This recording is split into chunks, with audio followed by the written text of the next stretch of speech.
আমাদের সবার বাসায় কিন্তু কম বেশি এরকম ছোট কাচের জার থাকে কফির। তো সেগুলোকে আমরা চাইলে এভাবে সুন্দর করে ডেকোরেশন করতে পারি। হ্যালো এভরিওয়ান, আমি চৈতি।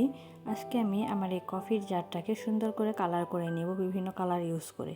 এখানে আমি পেন্টিংয়ের জন্য অ্যাক্রিলিক এবং অ্যাক্রামিন দুইটা কালারই ইউজ করেছি, কারণ অ্যাক্রিলিকের যে আকাশি কালারটা সেটা আমার কাছে ছিল না, এই জন্য আমি অ্যাক্রামিন কালারটা ইউজ করেছি।